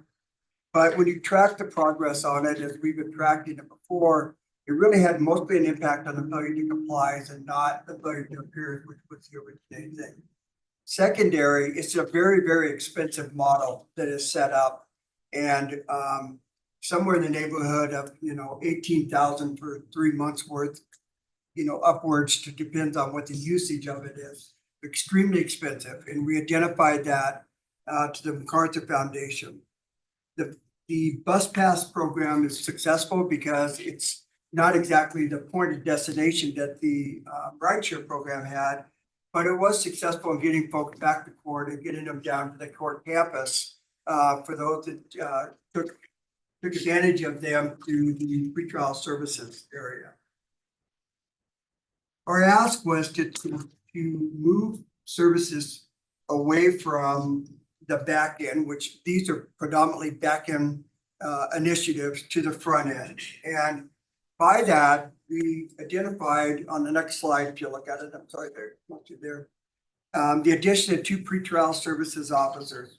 And then what they would be tasked with is we stopped doing monitored release out of the district court. I don't know if you recall, but there were efforts at getting monitored release out of district court. It had 4 additional pretrial services officers. There wasn't a sustainability in place, and so they lost those additional officers. In talking with Aaron Stromberger, pretrial services, he feels that he could take on, along with the staff that he has, the monitor release out of district court with 1 additional pretrial service officer. The second one is going to be tasked with addressing the failure to appears. And this individual would be doing live phone calls to give people court date reminders, which is shown to be beneficial by evidence-based, along with court date reminders, along with follow-up phone calls for those that fail to appear. And that's finding out what the barriers are, talking to the individuals, trying to get them back to court, trying to work with the district court to avoid them getting an additional warrant sworn out for and then make arrangements to get their report. We asked, out of, just the recommendation of all of the individuals that dealt with it, along with, the core team, was an ask to give us $200,000 for the rideshare program. MacArthur came back and said, we'll give you 25,000 for the rideshare program. We don't see the sustainability in this program, and we think that it's a pretty expensive one. The bus program, we'd ask for additional funds there. And the information dashboards, which I'll bring up in a few minutes here. And that surrounds some of the licensing and some of the fees. It includes portions that Diane will be working out of there, as well as generating the information for the MacArthur Foundation. And then the total capstone award is $540,000. Next slide, Ron. So I'm going to start off with this because these are parts that I have already put into place. You remember that I came before the board, I showed you guys the detention services dashboard, very informative dashboard that we worked very hard on to put together. It's both inward facing and outward facing for the public, and they can take advantage of it. We've had requests come up even recently for data that is identified on our dashboard. We're trying to point the community towards the dashboard for that information so they can just go in on the dashboard and glean it itself. We're happy to, next slide, please. We're happy to tell you that we've got the pretrial services dashboard also up and running, and there'll be a presentation coming your way. These are just snapshots off of it. And so this is around the information that we think is more robust, that gives the decision and stakeholders information that they need, along with performance indicators that we're going to need and require for the MacArthur Foundation. So it's generated off of this dashboard. And again, this is just a slide to show an example of it. Next slide. You'll see on this side, it deals with the failure to appears and the ones that are really targeting here. You'll see the appearance rate, failure to appear rate, and then you'll see the actual court date, safety rate, and offense rate. So when we're looking at these, we are going to use this as a foundation of our model. And so as we head into the improvements to the pretrial services, we want to see, based on this baseline, what our improvements are and move from there. This answers our sustainability as the board, and for us, whether or not we continue down the force and continue to fund those positions out of pretrial services once funding for the MacArthur Foundation ceases. So we want good concrete data. We've heard your request, particularly, Amber, your request. We want good sound data along with Chris. We want to make sure that it's there, it's available to you. You can see the success of the programs as they go along. Okay. And then there's also another one that gives you kind of a diversion program on the monitored and non-monitored release. So all of this will be up and running. It will be situated right next to the detention services dashboard on the regional law and justice website. Again, outward facing and inward facing as well. Next slide, please. The total amount award is $540,000. The award period for the first installment will be November 30th. In the terms of 170,000, and I'll dive into that in a second. Second installment, as you can see the date, and then the third installment will be in 2026. Next slide. Along with and I've spoke to most of the commissioners about this, along with the good news of getting the capstone, there were some caveats. And some of the caveats were listed right here, which is, what were the previous challenges with supported release program in Spokane County? How will the new structure in pretrial address these challenges? And what does that structure look like? We're working on those strategies right now. And I will be back to the board to talk about supported release on a later date here. So what is a demonstrated success to the rideshare program? And please include the data on the failure to comply. They know the failure to comply is predominantly where the information is. Diane has crafted this up and it's ready, and we're ready to release that as well if we go forward with the grant. include detailed strategy to address racial disparities in the jail. This was one that was brought to the core group because it's a larger conversation and involves obviously more than the jail. The jail is kind of a catch admit. We don't decide who comes to jail, how long they're in jail, how long their bond is. We don't have those decisions, but it's a larger conversation that does involve most of our justice departments and the community and law enforcement as well. So this is one that I proposed to the core group. The third one also is one that we proposed to the core group, which is community engagements and way to develop a strategy around community engagement and then set some priorities that the core group would like to see out of it that we'd ultimately develop strategic plan around. The next one is how are we going to measure success? Again, we have the dashboards already built and we will establish a baseline and develop from that point.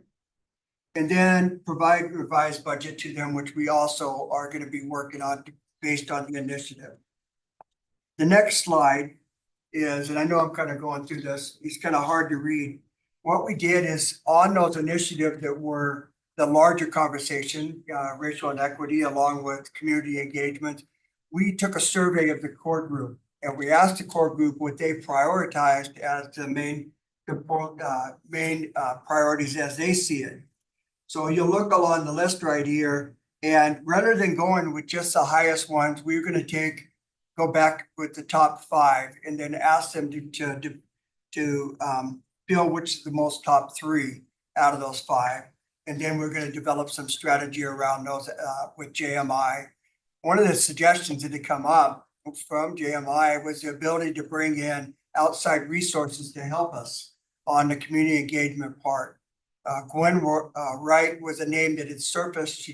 She's recognized by NACO as one being involved to help with community engagement, identifying racial inequity in some of those other key areas.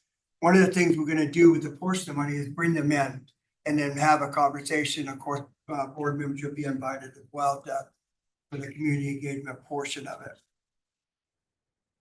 Moving forward would be, you have a copy of the resolution along with a copy of the contract in the packet today. It has gone through legal and through risk management and been approved by them as well.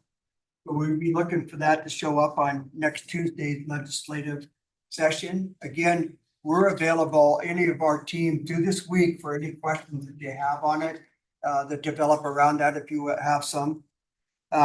We'll begin once it's authorized the revisions to pretrial services. I will respond with the information to the questions by the deadline, November 30th. And then we'll start collecting data and then we'll involve the core group to come to a consensus on the larger questions that we have to develop for MacArthur. And of course, we'll continue with JMI. The amount of money that's residing right now in the supported release program is $171,000 that we will be back to talk to the board members about. So I'm sure there's questions, but again, we want to make ourselves available through this next week for individuals. If you have some questions, once you've kind of digested all of this, we'd be happy to come and have conversations with you and get us to that next Tuesday point.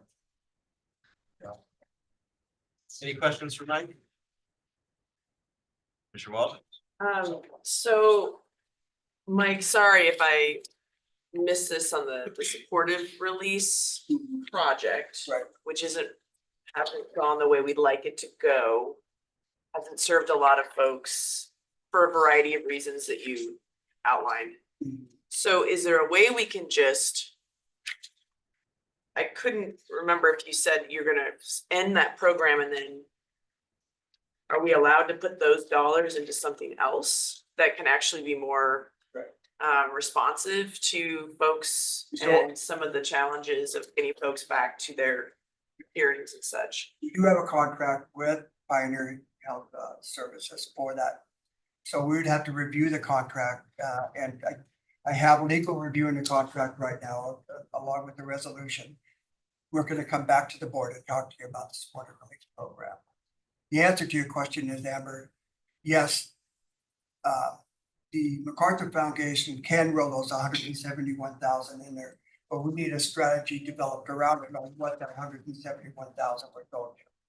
And so that's something that we could develop if they were to allow us to use the 171,000 for a purpose. Yeah, I just hope we can do that sooner than later. And it's nothing against Pioneer, No. because they're just waiting for us to refer people. And it hasn't been easy to get the right folks referred.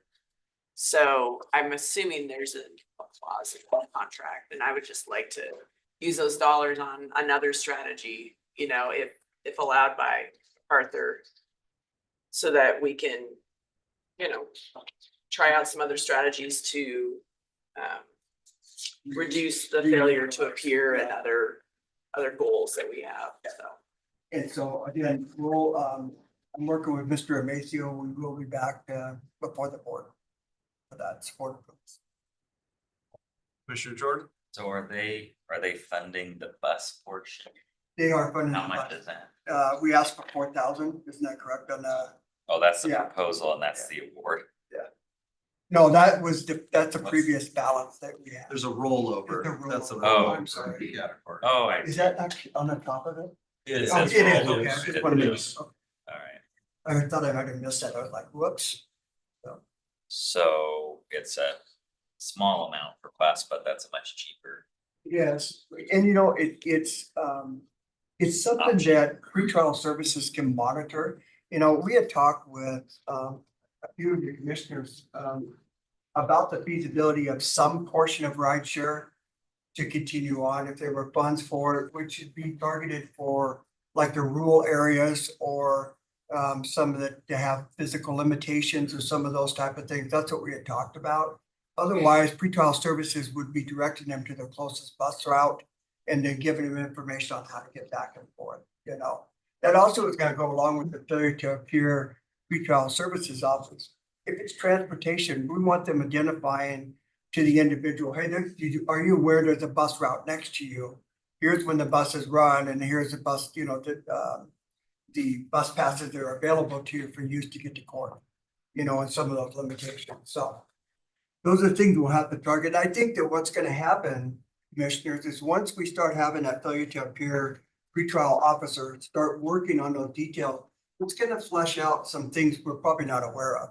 You know, some areas that we're missing, that we could help develop strategy around to get more folks to not fail to appear and instead get them to court. The uptrust would continue to work out of the public defender's office, but it would be monitored by this individual too, so that we can make sure that we've got some crossover between the uptrust and this individual's efforts. The good news is that we don't have to create the wheel. This is already something that district court had started with Pioneer. We're gonna use the same strategies, same software, same reports that are generated by district court. So it's things that we've got in practice right now with district court. We would simply have to work with the Superior Court to start developing some of those as well. And will you be, the question, what was the deadline on that again? November 30th. For the answering MacArthur's And question? it is it doesn't have to be in progress. It just has to be a report on what our strategic Right. plan is. So will you be working with the core team to Core put team. together that? Okay. Yes, yes. And do we have to answer those questions to their satisfaction to get the dollars, or how do you envision that? Well, I envision it going back to them, Kind of a dialogue. yes, and a dialogue back and forth. Okay. And you know, the JMI serves that purpose. Yeah. You know, to help us with kind of navigate some of those waters that we're not sure of, so. Okay, all right. Oh, I just wanted to say thanks for the hard work on it. It's good to see the pretrial programs moving Yeah. forward. It's I'd exciting. like to take the credit, but it takes many hands, you know, to put this together along with a lot of input from everyone. So, thank you for that. I'll thank them on behalf of that. Anything else? Just one last, the dashboards, are they, is it easy to find the dashboard on our county It web is, resources? it is on our county site. You just have to click over to regional law justice, and those dashboards will reside there. I have to talk in another note. So are they there now? Yes, Okay. yeah. Cause I had thought that at one so- point they were only inward facing. They were, but we've since Okay. addressed there Okay. were some changes and some things that we discovered as we were given the presentation. We had to update those to get those more outward facing. The other thing is that, I'll correct myself. The pre-trial services is not on there right now because right now, the pretrial team is identifying to the courts to see if the courts have anything that they would want to add or change on that. And so as soon as that function is done, then we'll get it up and running. Our next targeted group is prosecutors. I've been in communication with Larry, and he's got some ideas around a dashboard and some of the things that he wants to work on that too. So we'll have hopefully a third up. Three clicks and you're there. Yeah, It's it's on the pretty website. simple, but is it pretrial services when they're Josh? Got jail statistics population. It would be a separate dashboard. Admissions, releases, I see all those. Yeah. Glossary of terms. So no, we haven't done that yet. Yeah. Yeah, okay. Anything else? Thank you for your time. I appreciate it. Thank you. Okay, miscellaneous items. Start off with Pat first. And you. Hello, so we will have the Operation Greenlight on next week, resolution. We have been working with Chris Dorches and Kat to make the Veterans Advisory Board members aware. If you have recently or in your term appointed someone to the Veterans Advisory Board, we will have a flyer that you can send to them, inviting them to come be honored along with everyone else. I think we're putting out the alert to county, all county to veteran employees as well. Trying to get a nice crowd there. And we've got it set up with Gil to get the courthouse lighted. So we're also encouraging other municipal governments and some private sector partners to also go green, along with residents this year and in addition to businesses. So you said proclamation on next Tuesday. Is that the same day we're gonna light the courthouse? No, the proclamation will get approved. The courthouse, I think, is going to be lit the 4th. I want to say the 4th through the 11th. Okay. So the idea would be to use the resolution time as a time to thank veterans and recognize them. And talking with vet services. In the past, we had like a little ceremony around the lighting with the weather and things being the way it is. We want to put more focus on the actual hearing and recognizing people there. So that'll be going forward. And then on juvenile justice measure, so the website's up to date, videos there. We created a fast facts thing on Facebook, Instagram Reels. That your staff should have that. So if you'd like to share that, help get the word out as we're educating the public, all that information's there for you. There's an updated fact sheet on there. And then I think everyone should by now have received the all residents mail card, postcard with educational information. So that's that. I think we'll probably be working with Justin around what he was talking about yesterday with STARS on some potential media outreach around that contract as part of the use of the opioid settlement funds. But open to any other ideas. We haven't had a ton of media requests on the juvenile measure. They've kind of been all over the board on other topics.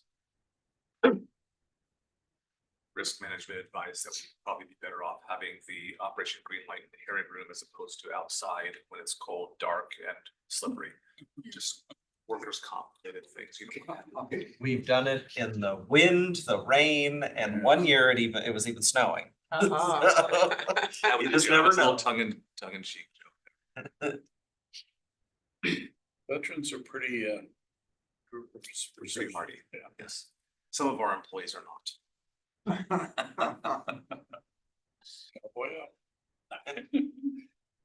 Okay. All right, thank you.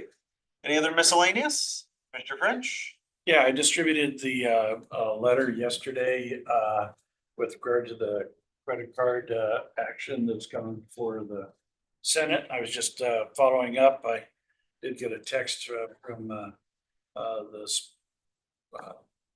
sponsor of that wanted to get the letter off and stuff, and wondering whether we were gonna take it with them or not, and join them or not.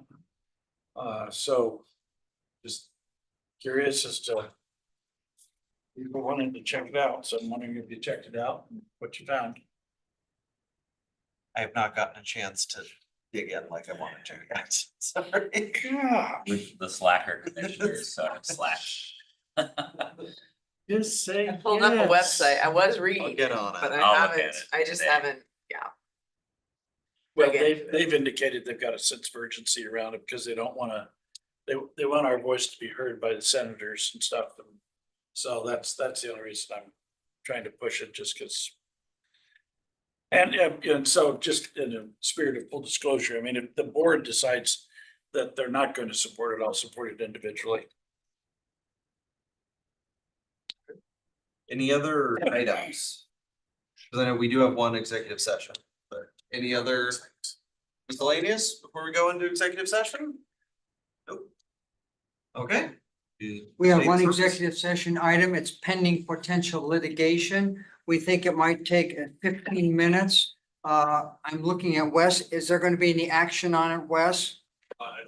No action. It's informational only. I would like to advise that in addition to the full board members being participants, I would like to have Ashley Cameron, Scott Simmons, Josh Grote, and of course, Matt Boston will be here, Wes Zickow, and myself. Okay, so we will go into executive session for pending and potential litigation under RCW 42-30-110-1. Those present as stated by Mr. Amacio. I'm Vicky Dalton also, excuse me. Those individuals as stated by Mr. Amacio for 15 minutes. No action will be taken while in executive session. At the conclusion of that executive session, we will adjourn until our 2 p.m. meeting this afternoon.